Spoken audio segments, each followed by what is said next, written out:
सुरा सम्पूर्णकलशं रुधिराप्लुतमेव च दधाना हस्तपद्माभ्याम कुष्मांडा शुभदास्तु मे। अर्थात जो सिंह पर आरूढ़ हैं, जिनके एक हस्त में रुधिर से भरा हुआ और दूसरे में मदिरा से भरा कलश है, वह कुष्मांडा दुर्गा देवी मुझे शुभता प्रदान करें। हरे कृष्ण। नवरात्रि के 9 दिन माँ दुर्गा के 9 स्वरूपों की आराधना की जाती है। माँ दुर्गा ने 9 स्वरूपों में नवरात्रि के 9 दिन दैत्यों का संहार कर देवताओं को उनका अधिकार वापस दिलाया था। और इसी नव दुर्गा के स्वरूपों की कथा सुनते हुए आज हम पहुँच गए हैं नवरात्रि के चौथे दिन। इस दिन नव दुर्गा के चौथे स्वरूप देवी कुष्मांडा की पूजा आराधना की जाती है। तो आज की इस कथा में हम श्रवण करेंगे माँ कुष्मांडा की दिव्य पौराणिक कथा का, और साथ ही हम आज ये भी देखेंगे कि आखिर माँ कुष्मांडा का स्वरूप कैसा है और वो किस प्रकार अपने भक्तों की रक्षा करती है। क्या पूजा विधि करने से माँ कुष्मांडा को प्रसन्न किया जा सकता है? तो आइए आरंभ करते हैं। माँ कुष्मांडा का स्वरूप अत्यंत ही दिव्य और अलौकिक है। माँ कुष्मांडा सिंह की सवारी करती है, अपनी 8 भुजाओं में दिव्य अस्त्र धारण करती हैं। माँ कुष्मांडा ने अपनी 8 भुजाओं में कमंडल, कमल, सुदर्शन चक्र और कलश धारण किया है। उनके हाथ में जो कलश है वो रक्त और मदिरा से भरा हुआ है। देवी कुष्मांडा की महिमा के बारे में देवी भागवत पुराण में विस्तार से बताया गया है। माँ दुर्गा के चौथे रूप में देवी कुष्मांडा ने अपनी मंद स्मित से ब्रह्मांड की उत्पत्ति की थी, इसलिए माँ का नाम कुष्मांडा देवी पड़ा। जब सृष्टि के आरंभ में चारों तरफ अंधेरा था और माँ ने अपनी मंद मुस्कान से संपूर्ण ब्रह्मांड की रचना की थी। सूरज की गर्मी को सहने की शक्ति माँ कुष्मांडा में है। वे नव दुर्गा का चौथा अवतार है और उन पर श्री हरि नारायण का अधिपत्य है, जो प्रेम और करुणा का प्रतिनिधित्व करती हैं। वे माँ कुष्मांडा नाम की महिमा भी अत्यंत गहरी है।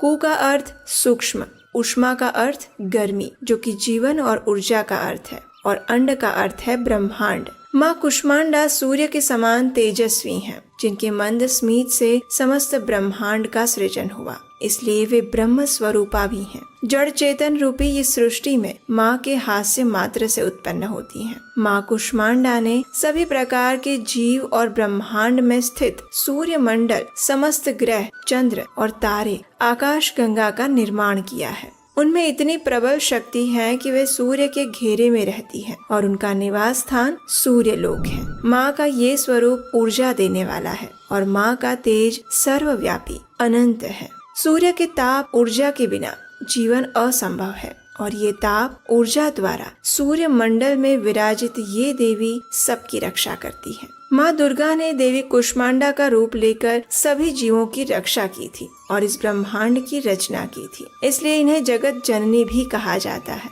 इनकी पूजा आराधना करने से बल और बुद्धि का विकास होता है और जीवन में निर्णय लेने की शक्ति की वृद्धि होती है। तो चलिए माँ दुर्गा के इस स्वरूप की पूजा आराधना कैसे की जाए वो जान लेते हैं। नवरात्रि में इस दिन भी प्रतिदिन की तरह सुबह जल्दी उठकर स्नान इत्यादि से स्वच्छ होकर घर और पूजा स्थान को गंगा जल से शुद्ध करें। फिर कलश की पूजा करके माता कुष्मांडा का स्वरूप मन में अंकित करके उन्हें नमन करें। देवी को पूर्ण निष्ठा से फूल, धूप, दीप, सुगंधित द्रव्य, कुमकुम, अक्षत इत्यादि अर्पित करें। माँ कुष्मांडा को विविध प्रकार के फल, दही, हलवा और मिठाई का भोग अपनी क्षमता अनुसार लगा सकते हैं। उसके बाद माँ की आरती और स्तुति करें। पूजा के बाद प्रसाद वितरित करें। माँ कुष्मांडा को इस निवेदन के साथ जल पुष्प अर्पित करें कि उनके आशीर्वाद से आपका और आपके स्वजनों का स्वास्थ्य अच्छा रहे। माँ से विशेष रूप से आप अपने कृष्ण भक्ति के लिए भी प्रार्थना करें, क्योंकि वही जीवन का परम लक्ष्य है। अगर आपके घर में कोई लंबे समय से बीमार है तो इस दिन माँ से विशेष निवेदन करके उनके अच्छे स्वास्थ्य की कामना करनी चाहिए। माँ के पास रखा हुआ जल का पात्र उस बीमार व्यक्ति के ऊपर छिड़कना चाहिए। कुष्मांडा देवी को सफेद कुम्हाड़े यानी समूचे पेठे के फल की बलि दी जाती है। ब्रह्मांड को कुम्हारे के समान माना जाता है, जो कि बीच में खाली होता है। देवी ब्रह्मांड के मध्य में निवास करती है और पूरे संसार की रक्षा करती है, इसलिए उन्हें कुम्हारा या फिर पेठे का भोग लगाया जाता है। सबसे अंत में क्षमा याचना करें और ध्यान लगाकर दुर्गा सप्तशती और दुर्गा चालीसा का पाठ करें। देवी कुष्मांडा योग और ध्यान की देवी भी हैं। देवी का ये स्वरूप अन्नपूर्णा का है। वे उदर अग्नि को शांत करती हैं, इसलिए उनका मानसिक जाप करें। देवी कवच को 5 बार पढ़ें और इस मंत्र द्वारा माँ कुष्मांडा का जप कर सकते हैं। ओम कुष्मांडाय नमः। इस प्रकार शुद्ध हृदय से और विधि विधान के साथ माँ कुष्मांडा की पूजा आराधना करने से बल और बुद्धि का विकास होता है। माँ दुर्गा को देवी कुष्मांडा का स्वरूप क्यों लेना पड़ा, तो उसके पीछे पौराणिक कथा भी जुड़ी हुई है। इस कथा के अनुसार जब सृष्टि का अस्तित्व नहीं था, चारों ओर अंधकार था, किसी भी प्रकार के जीव या प्राणी का अस्तित्व नहीं था, उस समय में एक तेज पुंज के रूप में माँ कुष्मांडा प्रकट हुई थी। उनका तेज उसी क्षण चारों ओर फैलने लगा और यही अनंत तेज स्वरूप में देवी कुष्मांडा प्रकट हुई। उनके मंद स्मित से सृष्टि का सृजन हुआ और इस प्रकार माँ दुर्गा ने कुष्मांडा रूप में इस अंडे आकार के ब्रह्मांड की उत्पत्ति की, जिसमें हर प्रकार के जीव, प्राणी और ब्रह्मांड में स्थित जल, वायु और सूर्य मंडल सहित ग्रह, चंद्र, तारे और आकाश गंगा का निर्माण हुआ।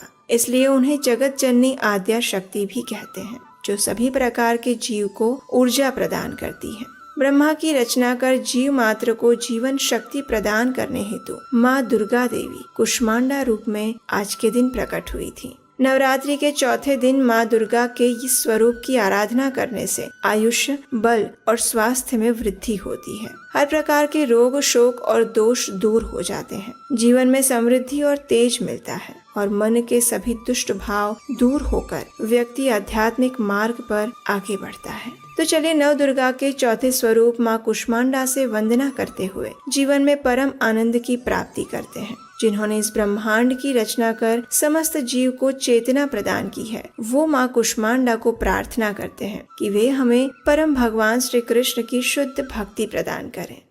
वंदे वांछित कामार्थे चंद्रार्ध कृत शेखराम सिंहरूढ़ा अष्टभुजा कुष्मांडा यशस्विनीम। जिनकी अभीष्ट कामनाओं की पूर्ति के लिए शिखर आधे चंद्रमा का बना हुआ है, जो सिंह पर सवार 8 भुजाओं वाली भव्य कुष्मांडा है, उनको हम नमन करते हैं।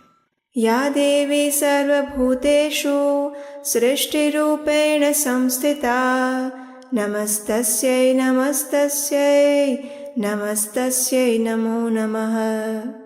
तो ये थी आज नवरात्रि के चौथे दिन माँ कुष्मांडा की व्रत कथा और उनकी व्रत विधि। अगर ये कथा आपको अच्छी लगी है तो इस वीडियो को लाइक कीजिए, अपने मित्रों को शेयर कर दीजिए। और अगर आपको हमारे द्वारा किया जा रहा ये प्रयास अच्छा लग रहा है तो आप हमारे लिए प्रार्थना कीजिए और हमें आशीर्वाद दीजिए कि हम इसी प्रकार वैदिक सनातन धर्म के ज्ञान का प्रचार करते रहें। तो चलिए इस नवरात्रि के पावन समय में देवी दुर्गा से यही प्रार्थना करते हैं कि वे हमें परम भगवान श्री कृष्ण के भक्ति मार्ग में अग्रसर करने की शुभ शक्ति प्रदान करें। हरे कृष्णा।